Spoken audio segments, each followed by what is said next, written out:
Olá! Hoje a gente vai fundo num assunto que, olha, tá por trás de quase tudo que a gente faz no mundo digital: bancos de dados. Temos aqui um material bem legal explicando o que são, como funcionam, a importância deles. E a nossa ideia é justamente destrinchar esses conceitos, sabe? Entender essa tecnologia que organiza tanta coisa.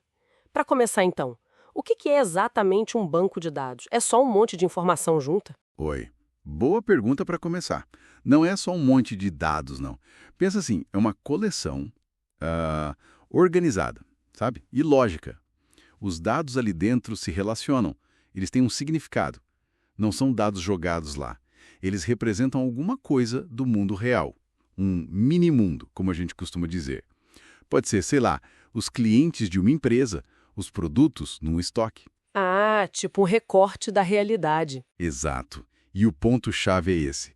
Qualquer mudança nesse mini-mundo, tipo um cliente novo, um produto que saiu do estoque, isso tem que ser refletido no banco de dados para ele continuar sendo útil, para ele continuar representando a realidade. Entendi. Então tem que ter essa coerência, essa ligação com o que acontece de verdade. Faz sentido. E como é que esses dados são guardados? Quais as opções? Bom, aí a gente entra nos tipos de armazenamento. Basicamente, a gente pensa em três categorias principais. Primeiro, tem o armazenamento volátil. Pensa na memória RAM do computador. É super rápida, ótima para coisas temporárias que você precisa acessar agora. Só que desligou, perdeu. Certo, para processamento rápido, mas não para guardar para sempre. Isso. Aí vem o não volátil. Esse sim é para guardar. Discos rígidos, SSDs. Aqui que o banco de dados principal costuma ficar. Os dados continuam lá mesmo sem energia. Claro que aí tem outras trocas, né? Um HD tradicional é mais barato por gigabyte, mas mais lento. Um SSD é bem mais rápido, mas geralmente mais caro. A escolha depende da necessidade. Tá, o principal fica aí. E o terceiro tipo? Você falou que eram três. O terceiro é o armazenamento estável. Esse é mais um conceito, um ideal, sabe? A ideia é garantir que os dados nunca se percam de jeito nenhum. Na prática, a gente chega perto disso usando várias técnicas juntas, tipo backups frequentes, cópias em lugares diferentes e um negócio chamado log de transações, que registra tudo o que acontece. Ah, tipo um diário super detalhado do banco. Para poder recuperar o banco de dados depois de uma falha grave, tipo um problema no disco ou falta de energia no meio de uma operação importante. Pensa numa compra online. Você não quer que ela suma se o servidor falhar um segundo depois da confirmação, né? Nossa, nem pensar. Então tem o rápido e temporário, o principal que guarda tudo e esse super seguro para garantir a recuperação. Legal. Mas só guardar não adianta, né? Como é que a gente gerencia isso tudo? Aí que entra o tal do SGBD. Precisamente. O SGBD, que é a sigla para Sistema Gerenciador de Banco de Dados. Ele é o software que faz a mágica acontecer. Pensa nele como um maestro ou um porteiro super eficiente. Ele que permite a gente criar o banco, definir como os dados vão ser organizados e depois, claro, inserir dados, consultar, atualizar, apagar. Ele que controla o acesso também? Sim, fundamental. Ele controla quem pode ver o quê, quem pode modificar o quê. Isso é crucial para a segurança. E tem outras vantagens enormes. Ele ajuda a controlar a redundância para não ter o mesmo dado repetido 1000 vezes sem necessidade, o que economiza espaço e evita inconsistência. Ele garante a integridade dos dados, tipo garantir que um CPF está no formato certo ou que o estoque de um produto não fique negativo. São regras do negócio, né? Entendi. Ele impõe as regras. Isso. E claro, ele oferece mecanismos para lidar com falhas, usando aquelas ideias do armazenamento estável que a gente falou, para garantir a recuperação. Parece bem poderoso mesmo, mas também deve ser complexo por baixo dos panos. Como é que o SGBD esconde essa complexidade toda? Porque, sei lá, um aplicativo de celular não precisa saber como o dado está gravado no disco, né? Exatamente. E a resposta para isso é um conceito muito importante chamado abstração de dados. A ideia é criar camadas, níveis de visão diferentes sobre os mesmos dados. Geralmente são 3 níveis. Aí embaixo tem o nível físico ou interno. Esse descreve como os dados estão realmente armazenados. Detalhes de arquivos, organização em blocos no disco, índices usados para acelerar a busca. Coisa bem técnica de baixo nível. Onde a mágica da engenharia acontece, digamos. É por aí. Acima dele tem o nível lógico ou conceitual. Esse descreve quais dados estão armazenados e quais são os relacionamentos entre eles.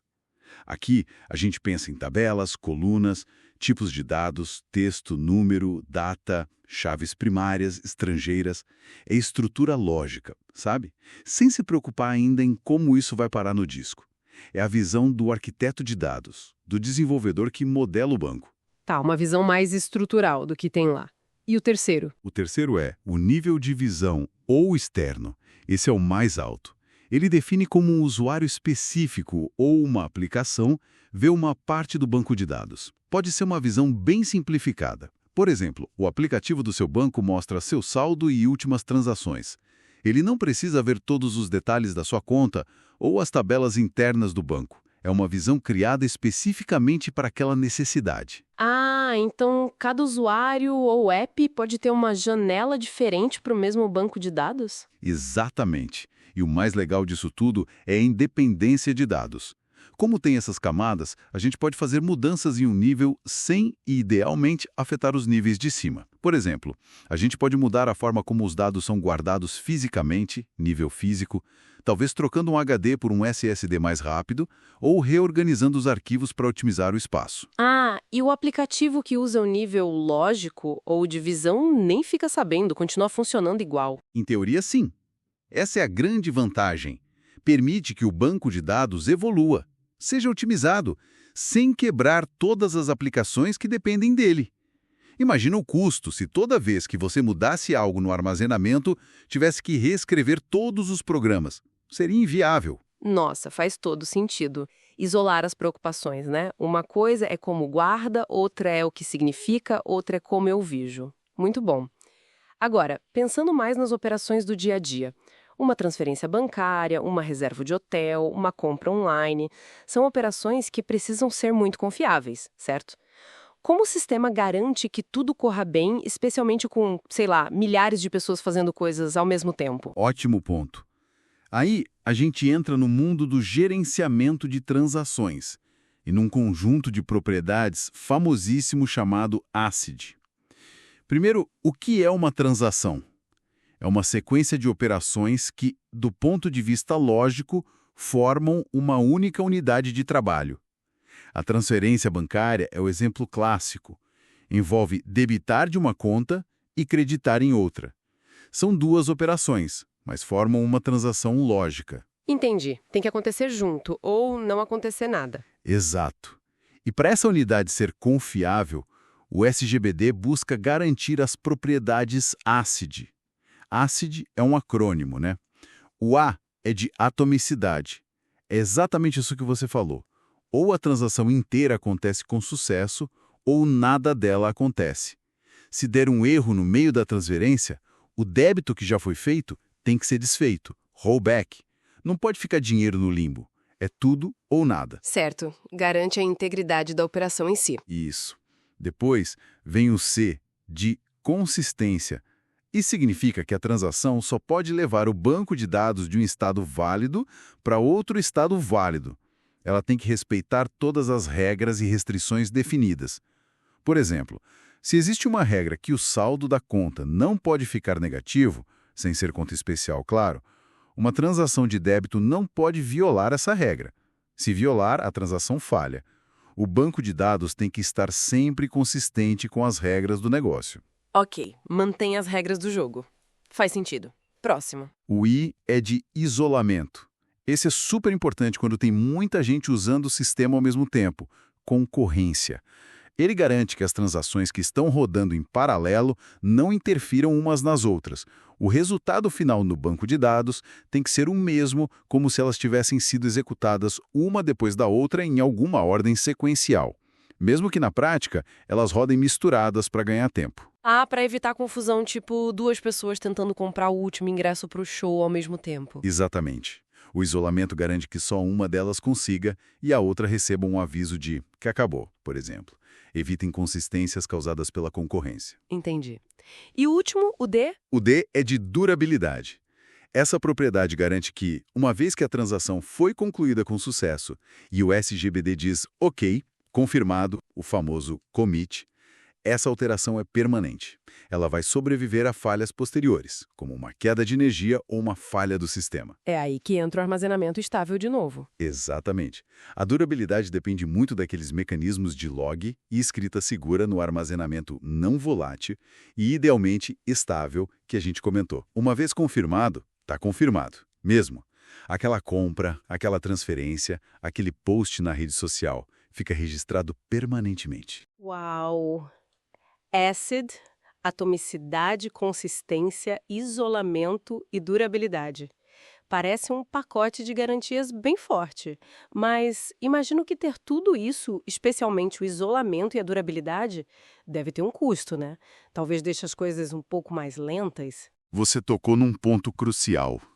Sim, garantir ACID rigorosamente, principalmente isolamento em níveis altos e durabilidade com escrita síncrona em disco e logs, exige mecanismos complexos dentro do SGBD. E esses mecanismos consomem recursos, processamento, memória e/ou de disco. Então, existe sim uma troca. É o famoso trade-off entre consistência e confiabilidade que o ACID garante versus performance e escalabilidade. Ah, então é por isso que às vezes a gente ouve falar de outros tipos de bancos de dados, tipo NoSQL, que talvez não sejam tão rígidos com ACID. Exatamente. Muitos sistemas NoSQL foram criados justamente para cenários onde a escalabilidade massiva e a altíssima performance são mais críticas do que a consistência forte e imediata garantida pelo ACID tradicional. Eles muitas vezes relaxam um pouco o isolamento ou a consistência, oferecendo algo chamado consistência eventual, para poderem escalar horizontalmente de forma mais fácil e barata. Mas aí é outra conversa longa. Entendi. É uma escolha baseada na necessidade da aplicação. Mas para sistemas críticos como bancos e e-commerce, o ACID continua sendo fundamental. Sem dúvida.